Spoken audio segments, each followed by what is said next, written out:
Invité du week-end, bienvenue sur ces plateaux. Aujourd'hui, c'est un spécial invité du week-end parce que je suis en veste, cravate rouge. Donc, ça montre déjà l'ampleur avec laquelle cette émission va donc se dérouler. Donc, comme je le disais tout à l'heure, c'est un spécial week-end parce que nous allons parler de la clôture d'un projet, un projet très intéressant qui a fait son temps et qui a aidé la gouvernance forestière de la République démocratique du Congo. Alors pour ce faire, je reçois sur ce plateau M. Jean-Marie Bolika. Bonjour Jean-Marie. Bonjour. Vous allez bien? Bien. Je suis content de vous recevoir en cette fin d'année et je profite déjà pour vous souhaiter mes vœux le meilleur. Merci beaucoup, surtout que dans 3 jours, je vais fêter mon anniversaire de naissance.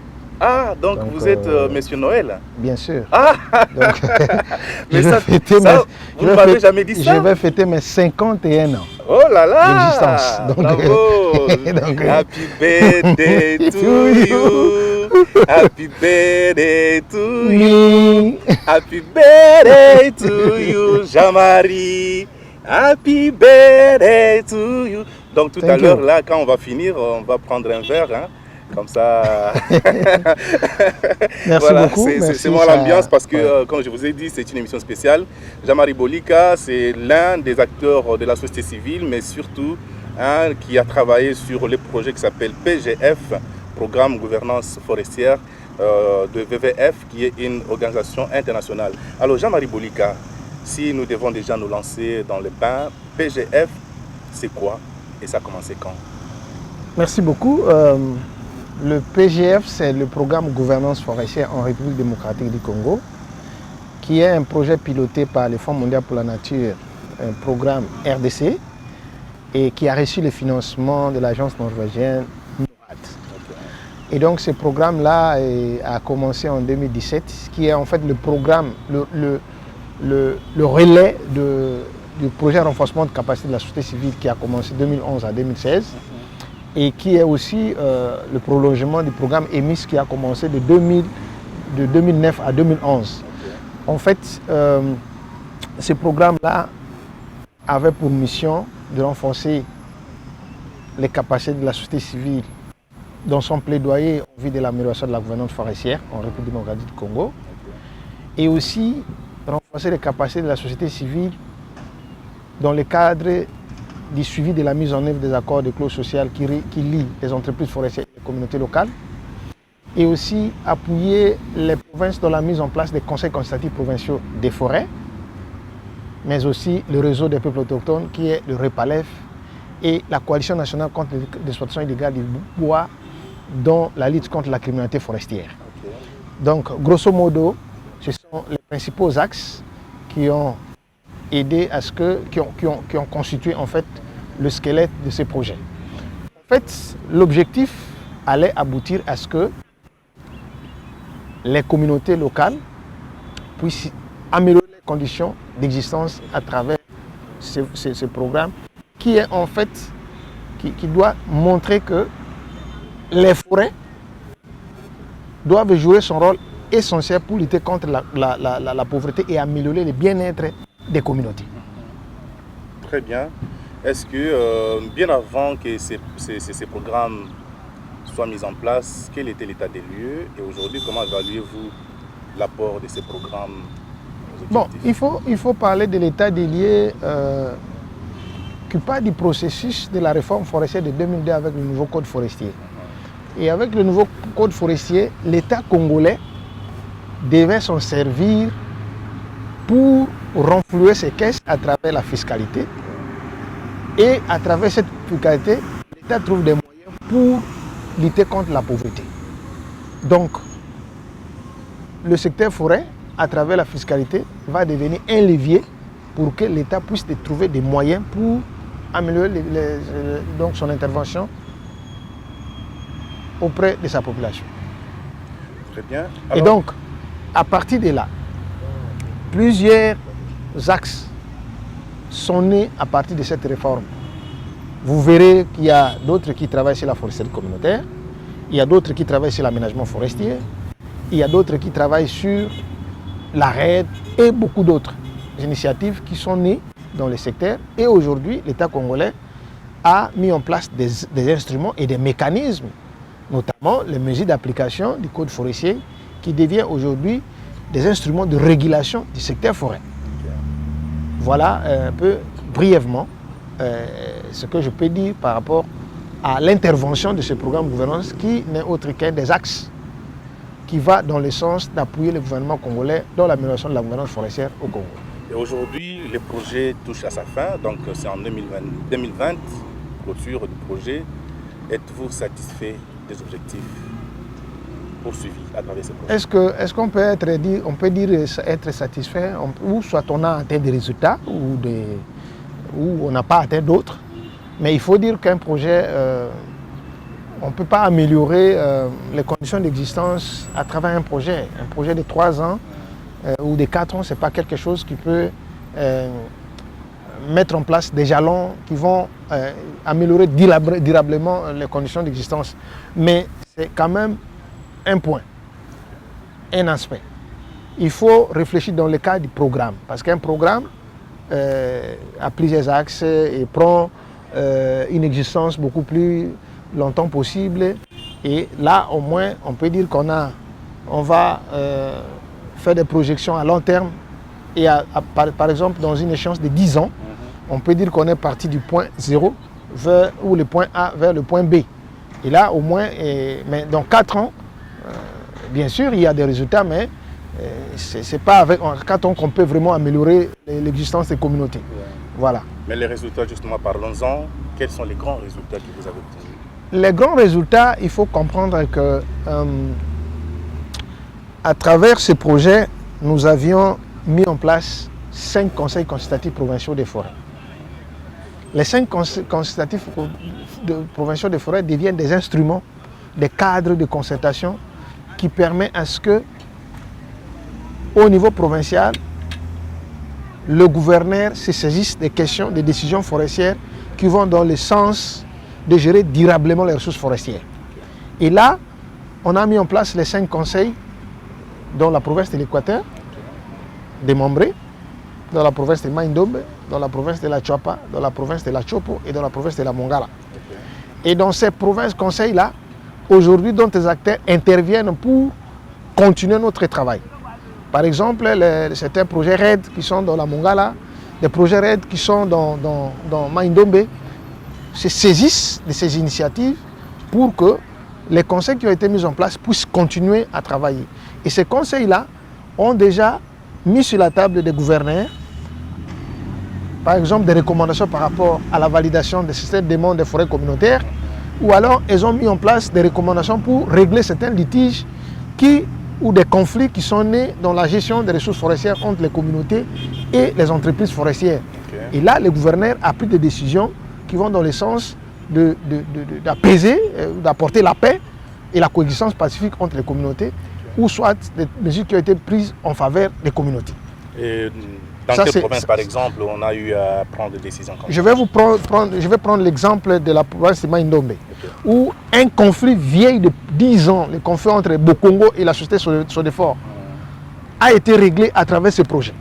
Et aujourd'hui, la société Sodefort a eu même, avec notre accompagnement, négocié les accords de clause sociale entre les communautés Mbinjakama et cette entreprise.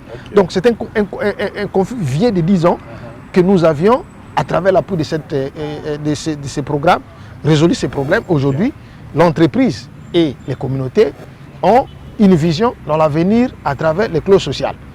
Mais voilà. Généralement, avant que vous ne continuiez, généralement quand il y a des institutions qui sont mises en place comme ça, dont notamment les conseils consultatifs, comme vous l'avez dit, et quand le projet touche à sa fin, demain après-demain, il n'y a plus de moyens de fonctionnement ou des frais de fonctionnement, comme on les appelle, ces entités dorment ou vont en veilleuse. Est-ce que vous pensez que ça ne va pas être le cas avec votre projet? Bon, ça peut être le cas ou ça ne peut pas être le cas. Parce que le conseil consultatif, ce n'est pas le VVF qui le crée. Le conseil consultatif... Donc, au moins VVF appuyé avec les frais de fonctionnement. Oui, mais le conseil consultatif, le code forestier reconnaît le conseil consultatif à travers l'article 29 et l'article 30. Il y a un conseil consultatif national et un conseil consultatif provincial et des conseils consultatifs provinciaux des forêts. Donc, les conseils consultatifs, le fonctionnement des conseils consultatifs émarge dans le budget provincial. Donc, ce n'est pas quelque chose qui est aujourd'hui. Nous apportons notre appui et le gouvernement congolais doit se saisir pour que ces structures-là soient fonctionnelles. Il n'y a pas que le VVF. Il y a aussi, je vous ai cité le cas, par exemple, le projet, le PIRED de Maïndombe aujourd'hui, qui appuie le fonctionnement du conseil consultatif provincial de Maïndombe. Et donc, ailleurs aussi, le souhait est que les autres PIRED et les autres structures, parce qu'il n'y a pas que le VVF. Le PIRED n'est pas partout, surtout. Oui, il n'y a pas que le PIRED, mais il y a aussi d'autres projets, il y a d'autres structures. Par exemple, le conseil consultatif provincial de l'Équateur, par exemple. L'initiative est venue, par exemple, de l'ONG GACH, qui a en fait initié l'arrêté au niveau de la province. Et nous sommes venus appuyer pour vivifier les conseils et donner la possibilité à ce que le conseil fonctionne. Donc il y a toute une synergie d'acteurs. Ce n'est pas un seul acteur qui peut cheminer jusqu'à la fin. Donc ça c'est un élément. Et par rapport à la mise en place des conseils et par rapport à la criminalité forestière, je pense que le travail qu'on a fait avec ce projet a permis à ce que le ministre actuel de l'Environnement puisse prendre des décisions pour que la problématique de la criminalité forestière qui se passe dans les ports de Kikole et ailleurs puisse diminuer. Il y a une autre circulaire qui est le ministre M. Claude Nyamungabo a pris sur base de la dénonciation de la Coalition nationale contre l'exploitation illégale du bois, et les services concernés, les inspecteurs, jusqu'à aujourd'hui, sont déployés dans chaque port de la ville de Kinshasa pour traquer les contrevenants, les criminels. Quand bien même il y a encore des faiblesses par rapport à ça, mais il y a un travail qui est en train d'être fait de façon dissuasive pour que... Vous le dites, les faiblesses, parce que moi j'ai remarqué que malgré les passages des inspecteurs ou du ministre, mais les bois se portent toujours bien. Ce sont des problèmes illégaux. Hein. Ce sont des problèmes structurels. Ce sont des problèmes structurels qui demandent aussi des réponses structurelles. Donc, le problème est posé. L'attention du ministre, le ministre actuel, il est allé jusque dans les îlots avec un canot rapide de ses collaborateurs. Hein, les directeurs de DG Fort et les autres étaient là. Ils ont vu eux-mêmes. Au lieu de rester au bureau, le ministre a fait la descente sur les terrains. Il a vécu le fait. Il a demandé l'appui des partenaires. Le FFN, le Fonds forestier national, a mis la main dans la poche. Le VVF a mis la main dans la poche. L'OGF a mis la main dans la poche. Je pense qu'il faut qu'il y ait une continuité de l'action. Il faut des réponses structurelles. Il faut des réformes dans le secteur forêt. Donc ce n'est pas des missions ponctuelles qui vont résoudre le problème de la criminalité forestière. Il faut une synergie des acteurs. Il faut plus de moyens. Mais au moins, il y a des jalons, il y a des pas, des grands pas qui ont été franchis. Maintenant, il faut que les acteurs, il faut que le gouvernement lui-même mette la main dans la poche. Ce qui n'est pas très facile. Hein. Non, avec tout ce qu'il y a comme urgence au pays. Non. La question forestière fait partie aussi des priorités. Des priorités. On ne peut pas résoudre des problèmes structurés avec des urgences. Ce sont des priorités qui doivent être planifiées au niveau du budget de l'État, en allouant des ressources conséquentes et pour qu'on puisse combattre la criminalité forestière. Donc, il y a aussi le suivi de la mise en œuvre des accords de clause sociale. Dans cette phase de 2016 à 2020, le secteur a rapporté en termes de prévision autour de 6 millions de dollars de fonds de développement local. Et nous sommes aujourd'hui, en termes de mobilisation, les fonds qui ont été décaissés, autour de 2 500 000 dollars américains qui ont été alloués aux communautés à travers des infrastructures socio-économiques. Vous verrez ça, que ce soit à Bafouassende, à Banalia, à Bassoko, à Ingende et à Befale, ainsi de suite. Donc, il y a un effort, il y a des efforts qui sont consentis. Mais justement, à ce niveau-là, comment vous avez travaillé avec les entreprises d'exploitation? Il y a des organisations de la société civile qui sont spécialisées dans le renforcement de capacités, dans les suivis et même dans les négociations. Nous appuyons ces organisations-là et ces organisations forment les communautés pour que les communautés elles-mêmes, soient les maîtres de la gestion de ces clauses des fonds de développement local. Mais là encore, il y a un problème de gouvernance qui se pose. Certaines communautés considèrent, ou des leaders d'opinion qui sont dans certains coins, considèrent que ces fonds-là leur appartiennent. Et la redevabilité pose problème. Donc il y a des gens qui veulent caporaliser les fonds de développement local pour que ce soit leurs fonds propres, ce qui n'est pas un problème, ce qui devient un problème sérieux.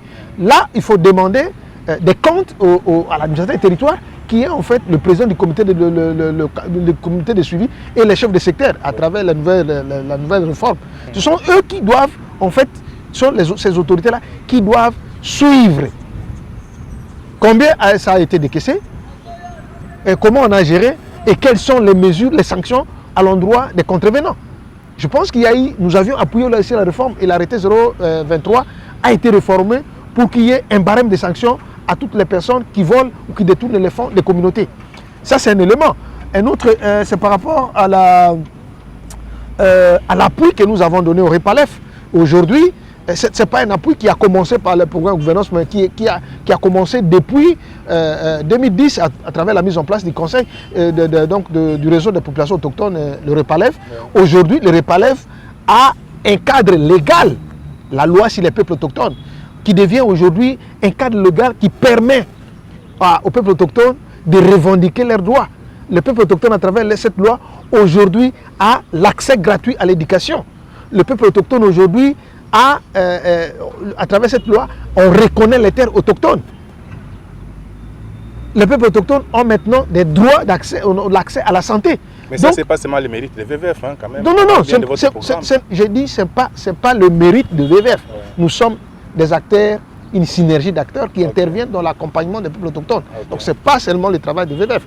Mais le VVF n'est qu'un des acteurs clés. Il ne faut pas dire que parce que vous ne m'avez pas vu au palais du peuple, mais j'ai appuyé indirectement. Justement, pour que parce que j'étais au palais du peuple, je n'avais pas vu ça aussi. Non, je ne dois pas être là chaque jour. Ouais. Il y a le REPALEF lui-même qui doit porter son plaidoyer. Ouais. Donc, ce n'est pas le travail qui a commencé aujourd'hui, c'est un travail qui a commencé depuis longtemps. Exact. Donc, vous voyez que il y a aujourd'hui, on ne parlait pas de la certification forestière au Congo. Il y a des entreprises que nous aussi nous avons accompagnées dans les aspects sociaux, notamment IFCO et CFT aujourd'hui, qui ont des certificats de légalité NEPCON. Donc, vous voyez que ce n'est pas un petit travail qu'on a fait. Il y a eu beaucoup de succès, il y a eu aussi beaucoup de faiblesses et beaucoup de problèmes. Alors, on va aborder les problèmes et les faiblesses, mais bien avant, je voudrais savoir si ce n'est pas un secret, c'était quoi les budgets de ces programmes? Le budget du programme était alloué à 18 millions de NOK. Les 18 millions de NOK, c'est autour de 2 millions de dollars. Wow. Donc, ce n'est pas avec 2 millions de dollars qu'on peut résoudre autant de... C'est quand même beaucoup de... Non, c'est pas peu, si, hein. Je vais vous donner seulement un exemple, la logistique seulement. Ouais. Si vous voulez envoyer quelqu'un à Oshwe, ou vous voulez envoyer quelqu'un à Bouendé, vous prenez seulement la logistique, son déplacement, le billet seulement. Et son séjour, c'est déjà à 60%.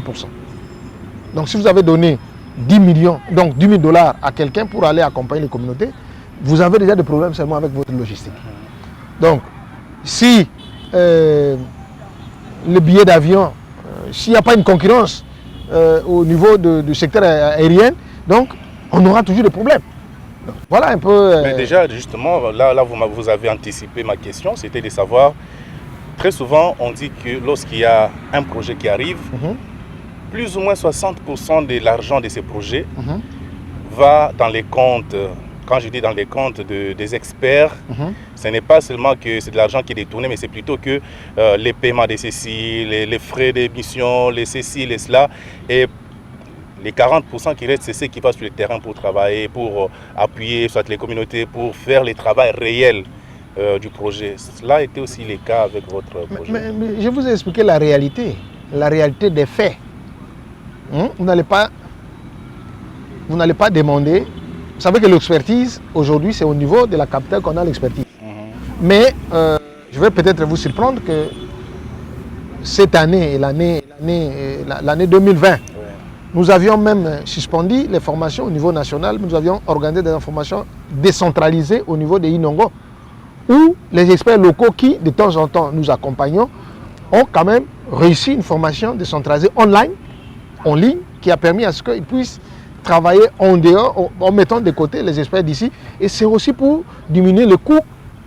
Et c'est une possibilité pour qu'on ait des personnes compétentes au niveau local, qui peuvent faire ce travail-là convenablement au niveau local. Bien entendu, il y a aussi des risques il y a des forces et des faiblesses dans chaque initiative que vous mettez en place. Ouais. Voilà. On accuse peut-être à tort ou à raison les programmes de mettre plus de moyens dans le renforcement des capacités, mais les actions de terrain, on ne voit pas grand-chose. Je ne sais pas si c'est vrai que vous avez cité quelques résultats ici. Nous, on va vérifier si vraiment ces résultats sont palpables sur le terrain, mais il y a beaucoup de projets qu'on a vus.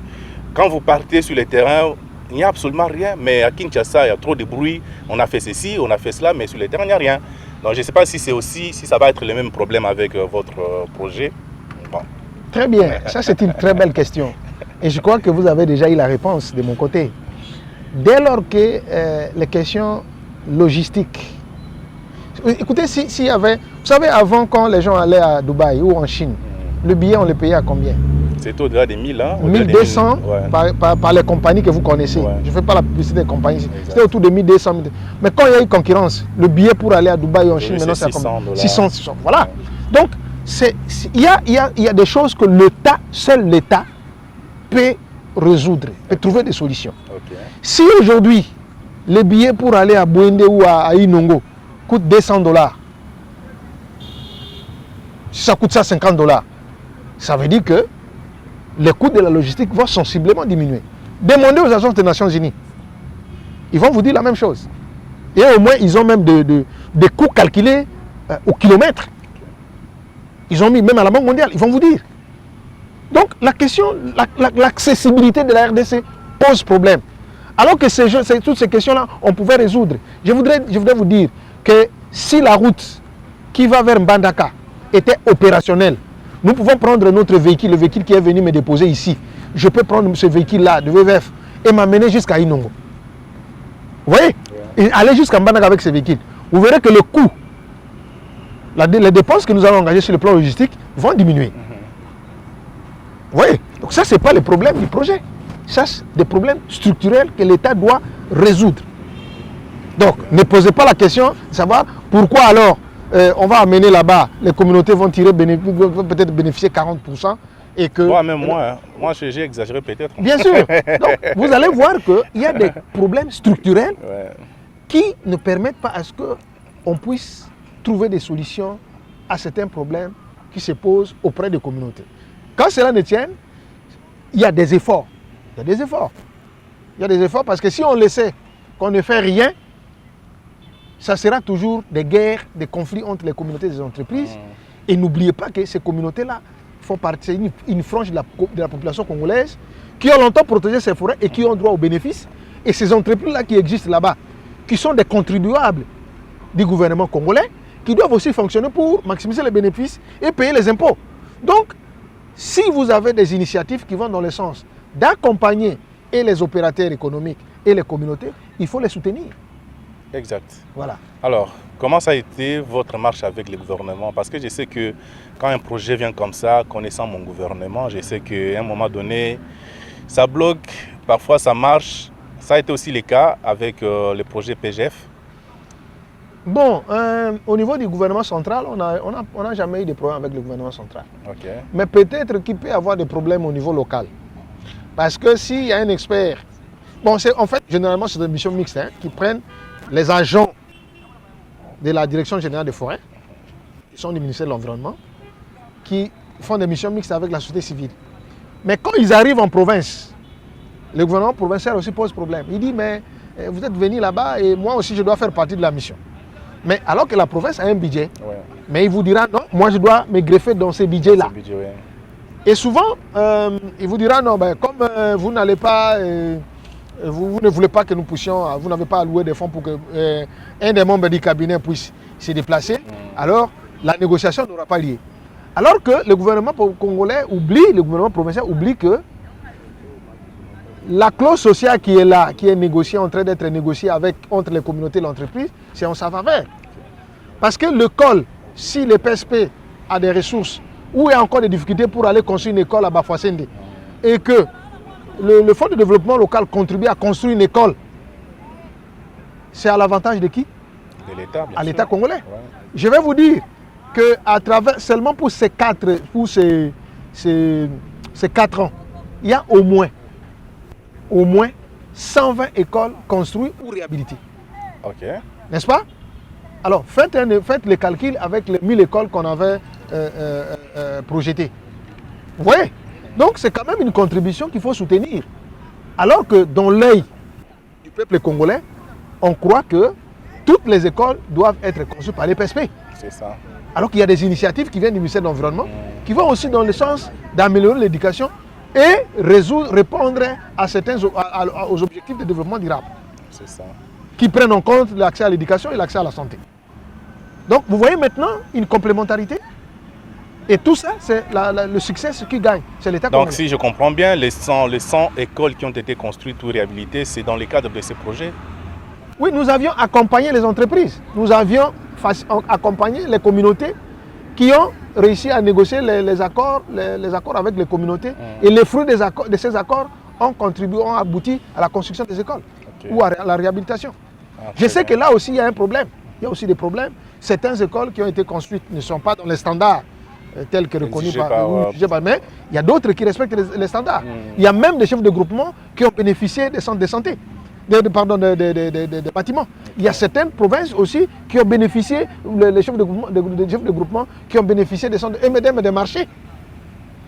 D'autres même ont bénéficié des ponts. Oui. Non mais c'est des ponts en bois, hein, c'est pas généralement... Écoutez, ce sont des ponts. Ah quand même. Ce sont des ponts. Bon, on considère ces ponts-là, même il y a eu des ponts en bois même à l'époque belge. Ouais. Mais si ces ponts-là, vous savez, moi j'étais administrateur du territoire quand même. Moi j'ai conçu des ponts. Ah, monsieur Laté, mais je ne savais pas. Non, je sais que toi, tu as des choses que tu me révèles seulement maintenant là. Je suis un ancien cadre de la territoriale. Ok. J'ai réhabilité des ponts en bois. Ah, super. Oui, ça c'est mon passé, mais laissez-moi vous dire. Je suis parmi les administrateurs territoriaux recrutés par Moussé Laurent sur concours. Okay. Je n'ai pas été nommé par quelqu'un, j'ai été recruté sur concours. Ah, super. Voilà, ça fait partie de mon passé. Ah, c'est très bien voilà. Ça. Donc, ce sont des ouvrages dans les contextes congolais qui fonctionnent et qui facilitent les mouvements de population, des marchandises et des biens d'un point à l'autre. Okay. Donc, si vous voulez des ponts en matériaux durables ou en métallique, ça c'est le gouvernement congolais à travers des services spécialisés. Les CNDRA est là, les services de routes et des services agricoles, l'office des routes, l'OVD, tout ça sont des structures qui sont supposées faire ce travail-là. Mais comme l'État c'est un corps, il y a aussi à travers le ministère de l'Environnement, des initiatives qui vont dans ce sens. Essaient un peu d'apporter leur soutien. Voilà. Ça, c'est très bien. Mais dis-moi un peu, pendant l'exécution de ces projets, avez-vous eu à heurter certaines sensibilités, par exemple, avec d'autres partenaires qui sont aussi dans le même domaine que vous? Comme quoi, par exemple? Non, il y a par exemple des ONG aussi internationales qui travaillent aussi dans le même domaine que vous. Est-ce que vous avez eu peut-être à connaître des soucis d'interprétation de ceci et de cela?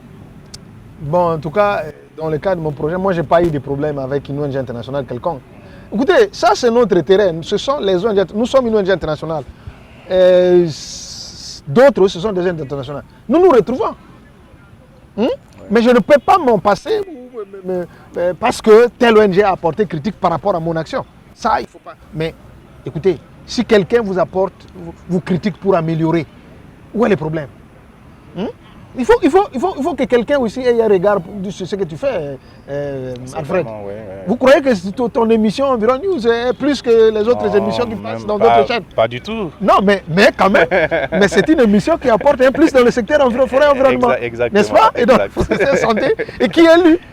J'essaie de parcourir tous mes articles. J'ai eu au moins plus de 2000 lecteurs de mes articles sur votre site. Voilà. Ça veut dire que ce que je suis en train de faire, j'apporte quelque chose. Exactement. N'est-ce pas? Non, mais donc, vous êtes un de partenaires.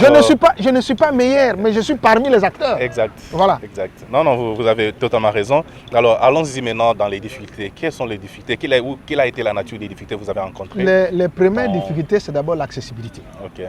Je vais vous parler d'un cas, le cas du conflit qui s'est posé à Yumbi. Les ONG que nous avions déployées à Yumbi, ils étaient en discussion avec l'administrateur qui est mort paix à son âme le jeudi. Parce que à Yumbi, il y a la concession des Siforco. Oui. Et ils sont allés accompagner la négociation à Yumbi avec le directeur de Siforco, le vieux Emmanuel Zola.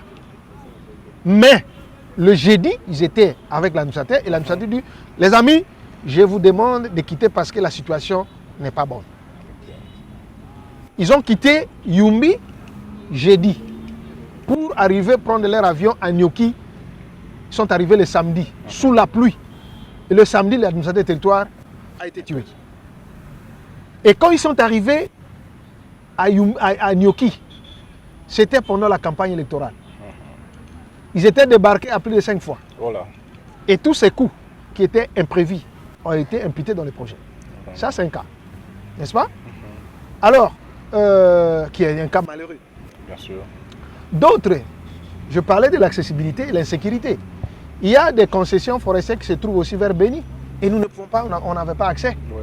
Simplement parce qu'il y a l'insécurité. Mais le programme PGF couvrait l'ensemble du pays ou Non, bien mais c'était juste on a pris quelques provinces, 5 provinces forestières, ouais. plus la ville de Kinshasa Ok. et le Bas-Congo, par rapport au plaidoyer. Ok. Donc, ça c'est un exemple parmi tant d'autres.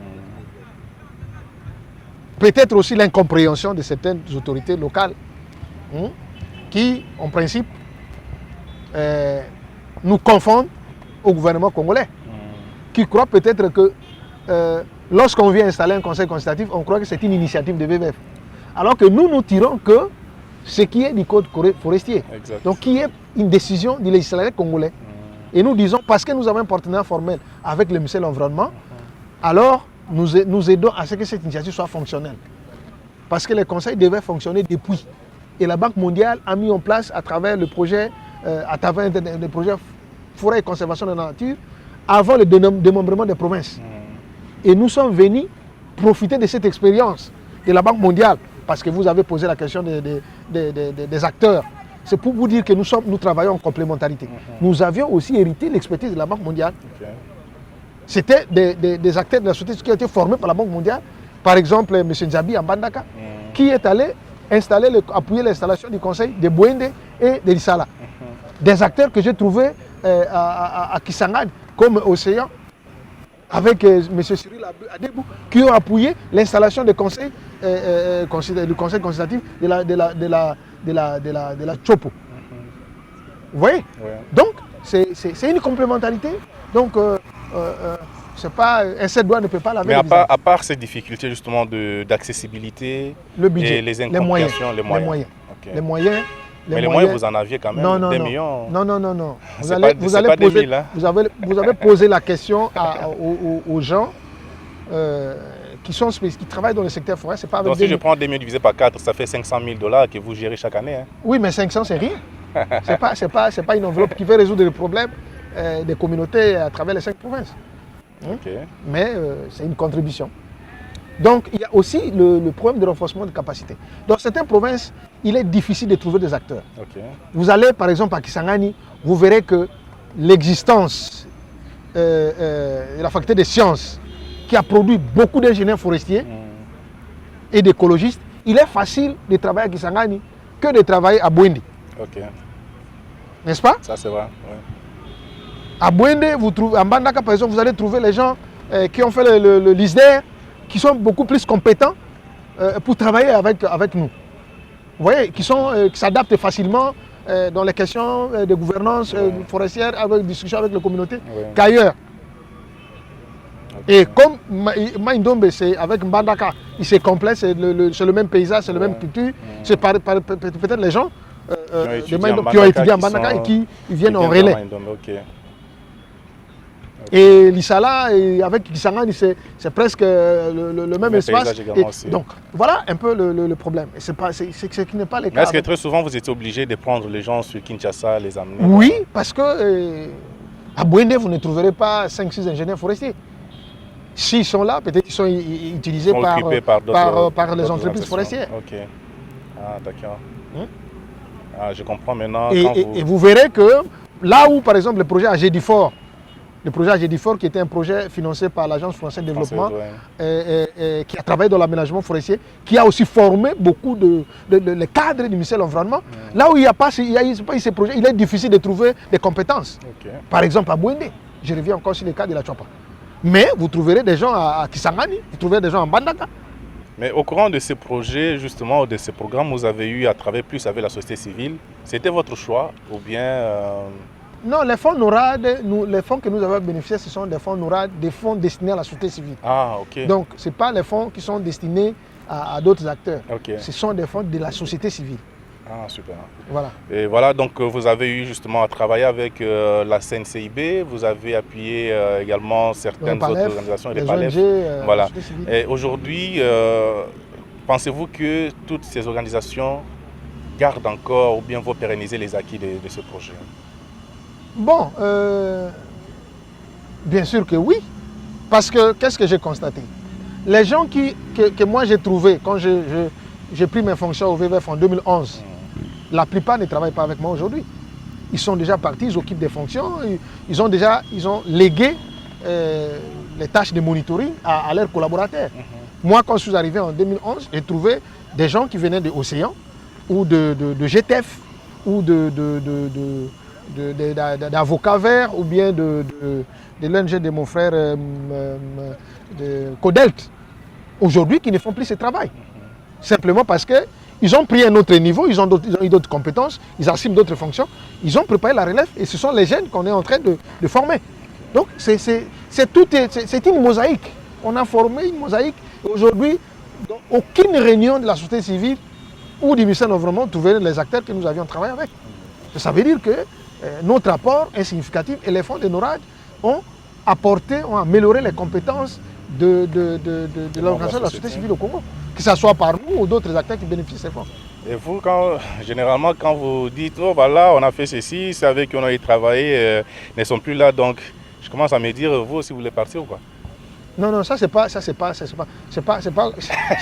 vie privée, c'est pas ici que vous allez me parce que quand on parle souvent de je suis un employé de VVF. Okay. Je suis un employé de VVF. C'est pour cette raison que je suis avec vous ici. Ouais, justement. Je ne sais pas, l'avenir, c'est pas à moi de décider de mon avenir. Ne m'amenez pas dans les terrains politiques que vous voulez. Je vais quitter le camp A vers le camp B, c'est pas ça le problème. Non, pas du tout. Voilà. Pas du tout. Alors, Jean-Marie, moi je voudrais quand même revenir un tout petit peu sur cet aspect de renforcement, pas totalement renforcement des capacités, mais c'est beaucoup plus suivi de la mise en œuvre des accords des clauses sociales. Moi j'ai été récemment, cette année même, j'étais à Ingende, j'ai vu la manière dont les entreprises qui sont là exploitent de manière abusive la forêt sans pour autant tenir compte de l'existence des communautés. Et quand vous me dites que le projet a fonctionné pendant 4 ans et que Ingende, qui est dans la province de l'Équateur, était également aussi considéré comme un des bénéficiaires ou bien une entité bénéficiaire de votre projet, je me pose la question si vraiment le projet a réussi dans ces points-là. Très bien, ça c'est une question pertinente. Je connais des concessions se trouvant dans le territoire d'Ingende qui ont fait l'objet de dénonciations de la société civile selon que la manière dont elles ont été réattribuées n'était pas régulière. Et nous n'avons pas appuyé les accords dans ces concessions-là. Okay. Et nous avions envoyé cette fois-ci des gens pour monitorer comment ça se passe là-bas. Mais nous n'avons pas appuyé des concessions qui avaient des soupçons d'illégalité. Même si ce n'est pas notre rôle, mais là où il y a déjà des germes de conflit, on ne peut pas venir mettre le nez. Je pense que peut-être l'autre manière que vous pouvez me poser, c'est qu'est-ce que vous avez fait pour peut-être recommander, est-ce qu'il y a eu des recommandations que vous avez faites au gouvernement pour que, spécialement sur ces questions, sur les concessions qui n'ont pas été attribuées de façon régulière. Exactement. Mais ça, ce n'est pas aussi ma question, ça, ce n'est pas mon rôle. Ça, c'est le rôle de la société civile congolaise. N'est-ce pas? Moi, je suis employé dans une organisation internationale. Et moi, j'appuie la société civile congolaise. C'est à la société civile congolaise de relever les faiblesses ou les obstacles par rapport à l'attribution ou la réattribution. Et le GTCR et la coalition nationale contre l'exploitation illégale d'ivoire ont mené des activités. Ils ont fait des communiqués, ils ont fait les plaidoyers auprès du ministère de l'Environnement. Ça veut dire qu'ils ont soulevé les faiblesses qu'ils ont vues par rapport à ces réattributions-là et il appartient au gouvernement congolais de rectifier. Mais est-ce que vous allez aussi poser la question, est-ce que ça a apporté résultat? Oui, parce qu'aujourd'hui, le Premier ministre a instruit ses collaborateurs, les ministères attitrés, pour qu'on puisse voir l'examen de chaque concession forestière, si elle a été attribuée ou réattribuée de façon régulière ou irrégulière. Donc ça veut dire que... C'est le travail que l'IGF est en train de faire jusque-là. Oui, mais aussi, il y a déjà un travail qui est en train d'être... Voilà. Très bien. Alors, Jean-Marie, le projet PGF touche à sa fin. Quelles sont les perspectives? Bon, les perspectives, c'est que déjà, on a un embryon d'acteurs qui doivent continuer le travail. Maintenant, il faut que d'autres acteurs se saisissent aussi de ces acquis-là pour continuer l'action, mais surtout la responsabilité de la société civile congolaise qui a bénéficié du projet, qui doit continuer à accompagner la communauté.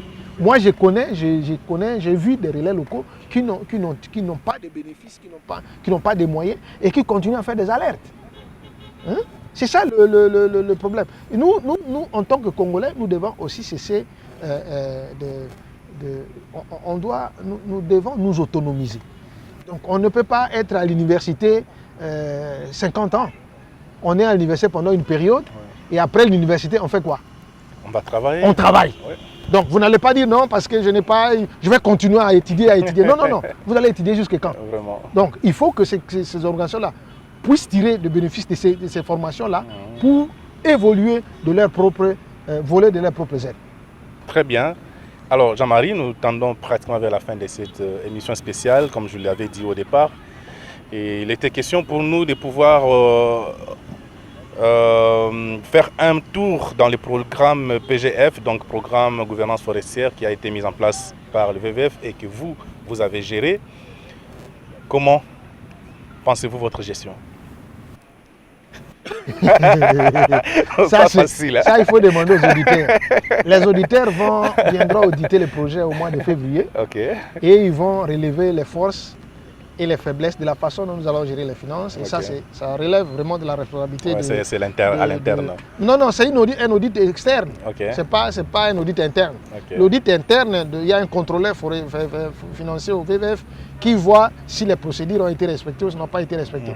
Mais il y a un œil externe qui vient à la fin du projet pour voir si vous avez géré normalement le projet. Ça, c'est un aspect. Un autre aspect. Mais nous avons cheminé, on a passé des moments difficiles parce que aujourd'hui, avec le Covid, on ne peut pas fonctionner à 100%. Si quelqu'un vous dit qu'il a fonctionné à 100%, il ment. Il ment parce que le fait déjà qu'il y ait des restrictions de mobilité, et ça ne vous permet pas de vous déplacer pendant 5 mois avec tout ce que c'est là comme mesure, ça crée énormément de problèmes. Mais on a cheminé. J'espère que les communautés qui ont bénéficié de notre support et les ONG et l'État congolais va maintenant capitaliser ces appuis-là pour qu'on aille de l'avant. Mais sûrement qu'il y aura aussi d'autres initiatives qui vont naître à travers le VVF, à travers d'autres organisations pour continuer dans le sens d'améliorer la gouvernance forestière. Mais déjà avec votre expérience, c'est facile de gérer un projet comme celui-là? Non, un projet c'est comme vous êtes un parent, n'est-ce pas? Oui. Vous avez 5 enfants, chaque enfant a son caractère.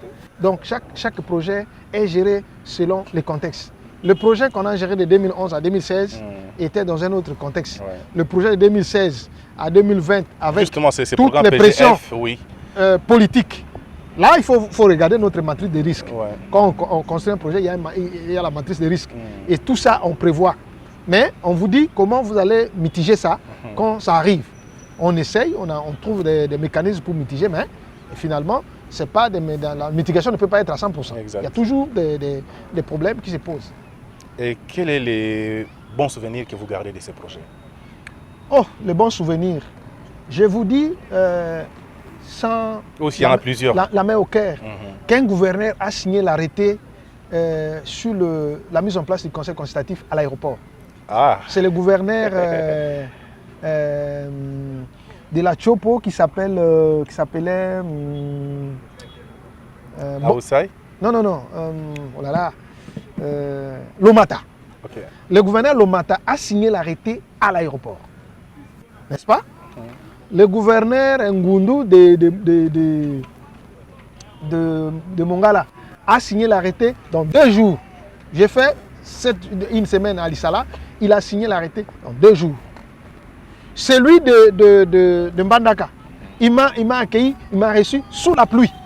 Vraiment. Donc c'est pour montrer l'importance que ces autorités accordent à ça. Votre... Le vice, quand le gouverneur Gentini était encore à Maïndombe, son vice, il nous a accueillis, on a travaillé avec lui, il n'a pas hésité, il est venu se jeter à l'eau et on a travaillé, on a eu un arrêté. Donc c'est pour dire que si c'était des aventures, ces grandes personnalités ne pouvaient pas se déplacer pour venir ouvrir un atelier et clôturer et signer un arrêté. Donc c'est des choses importantes qui ont permis à ce que, quand on était là dans les provinces, les communautés se sont identifiées. Les femmes se sont retrouvées dans les conseils. Les peuples autochtones, les services, les autres services qu'on croyait qu'ils étaient en dehors du secteur forêt. Par exemple, les affaires foncières, l'industrie, le plan, ils se sont retrouvés, l'agriculture, pour voir que non, la question forestière intègre les autres services de l'État et ça devient un corps. Donc ça c'est important. Le ministre de l'Environnement national, M. Claude Nyamugabo, qui s'est déplacé à cause de l'alerte de la coalition nationale. Et ce ministre-là m'a appelé la nuit, à 22h. C'est parce qu'il a trouvé que le travail que nous sommes en train de faire était pertinent. Il m'a appelé la nuit, à 22h. Et on a travaillé avec lui, la nuit à 22h. N'est-ce pas? Ce sont des témoignages pour vous dire que nous étions en synergie avec les autorités. Nous avons travaillé avec les autorités. Et à chaque fois qu'on publiait un article, ton Environ News là, le ministre lisait et il réagissait. Vraiment. Il y a combien de problèmes au ministère de l'Environnement? Il y en a plusieurs. Il y en a plusieurs. Il y a combien d'articles de presse? Il y a combien de communiqués? Mais le ministre a suivi. Et le jour où j'étais dans son cabinet, où il nous a remis officiellement le communiqué de presse. Sur la note circulaire. Oui. Un journaliste m'a interviewé. J'ai reçu plus de 100 appels à travers la RDC et à travers le monde. C'est pour voir que vous, comme le 4e pouvoir, vous êtes très important pour relayer notre action et pour accompagner notre travail de renforcement de capacité et d'amélioration de la gouvernance forestière. Exact. Donc c'est pour dire que ce que nous avons fait était pertinent. Très bien. Alors, quels sont les mauvais souvenirs que vous gardez de ces projets? Il y en a quand même. Vous savez, moi je suis un optimiste. Moi, j'aime pas parler des mauvais souvenirs. J'aime relever les défis. Moi, je suis un acteur, je suis un manager. Donc, je ne peux pas dire non. Quand je suis arrivé là-bas, on m'a bloqué. On m'a bloqué. Et puis, il y a eu la pluie. Non, ça, c'est pas. Dans la vie, il faut être optimiste. Il faut souvent traduire les difficultés en opportunités. Et c'est ça, être un manager. Voilà. Alors, donc, je ne veux pas vous relater les chapelets des contraintes que j'ai eues, où on ne m'a pas reçu là-bas, ou tout ça, on a refusé de m'envoyer telle information, que ce soit les concessionnaires forestiers ou les administrations. Ça, ce n'est pas mon problème. Mon problème est comment je les ai abordés, comment j'ai contourné certains obstacles. Très bien. Alors, Jean-Marie, je voudrais en 2 petites minutes que vous puissiez me faire un résumé de ces projets et de ces résultats. Pour tous ceux qui ne nous ont pas suivis depuis le début, je voudrais qu'ils aient au moins un résumé de 2 minutes qui reprend les projets, les objectifs et les résultats obtenus.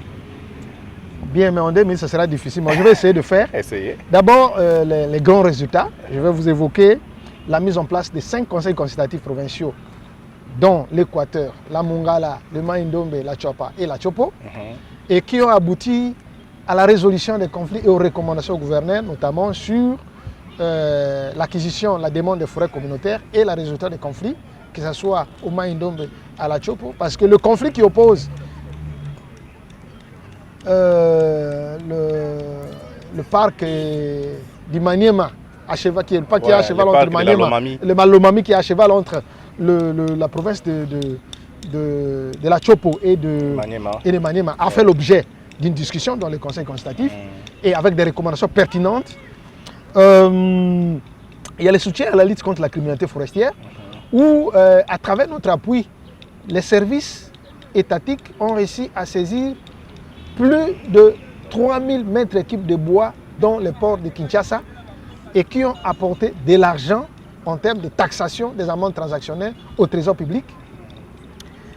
Il y a le suivi de la mise en œuvre des clauses sociales qui ont mobilisé plus de 5 millions de dollars en fonds de développement local et 2 500 000 dollars de fonds remis aux communautés qui ont servi à la construction des infrastructures socio-économiques, notamment plus de 100 écoles, plus de 40 centres de santé et des marchés.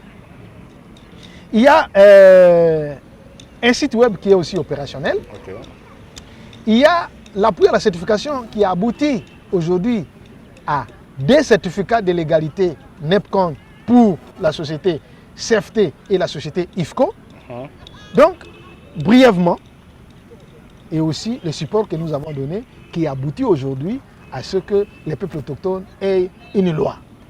Donc, brièvement, en termes de résultats, voici grosso modo ce que nous avons apporté. Merci beaucoup Jean-Marie Bolika. Pensez-vous qu'il y a une question que je n'ai pas posée sur ces projets? J'ai tout posé? Je pense qu'on a tout balayé? On a tout balayé, Okay. On a rigolé, on m'a taquiné, on m'a posé des questions parfois. On avait cru que je vais échapper, non. J'ai répondu presque à toutes vos questions. Exact. Je pense que je peux m'arrêter là. Merci beaucoup Jean-Marie Bolika. Le dernier message que je peux c'est peut-être plutôt le message Ouais. que je pouvais vous demander. Ouais. C'est plutôt le message que je peux adresser par rapport à ces projets-là. Oui. C'était simplement une recommandation, une interpellation à l'autorité congolaise Ouais. de continuer à réformer le secteur forêt. Et là, je voudrais épingler la problématique de la criminalité forestière où l'État congolais doit ouvrir l'œil parce que c'est vraiment un secteur où il y a coulage de recettes. N'est-ce pas? Ouais. C'est dans ce secteur-là que vous verrez que l'État sort perdant et les opérateurs Gagne deviennent toujours. riches. Il faut que l'État congolais ouvre l'œil pour combattre l'exploitation illégale du bois. Très bien. Très bien. Ça, c'est une très bonne recommandation. Je pense que l'IGF et les autres services de l'État qui doivent faire ce travail ont déjà suivi ou bien suivent déjà votre cri d'alarme, que je peux considérer comme les cris des cœurs. Et ils vont peut-être se mettre au travail pour essayer de traquer ceux qui sont en train de faire, de favoriser ces coulages. Alors, c'est la fin de l'année, vous avez un message de vœux? Meilleurs vœux à la presse qui m'a accompagné pendant ce travail, meilleurs vœux aux acteurs de la société civile, meilleurs vœux à l'administration forestière, à d'autres administrations, aux provinces qui ont travaillé avec nous, qui nous ont accueillis, meilleurs vœux au gouvernement congolais, meilleurs vœux à mes collègues de la société civile, meilleurs vœux à ma famille, meilleurs vœux à tout le monde. Merci beaucoup Jean-Marie Bolika, ça a été un plaisir de vous recevoir en cette fin d'année pour parler du projet PGF. Et je pense que prochainement, nous vous recevrons cette fois-là pour parler peut-être d'un autre projet parce que vous êtes toujours un homme de projet, c'est ça, non?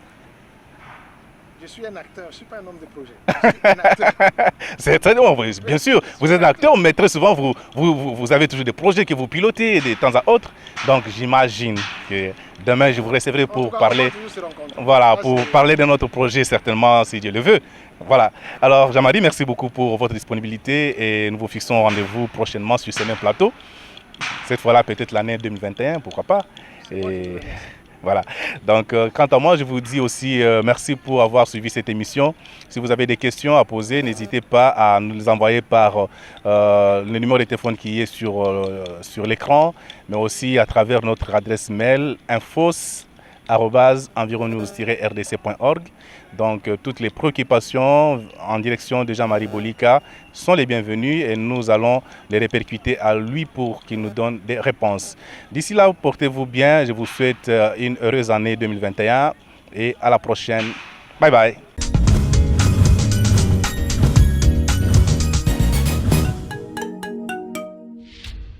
Bon, mes impressions, c'est d'abord féliciter Environ News qui est né il n'y a pas longtemps et qui prend de l'ampleur.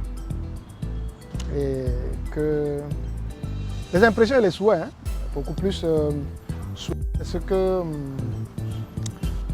elle aille de l'avant, continuer à creuser, à interpeller les décideurs, accompagner les décideurs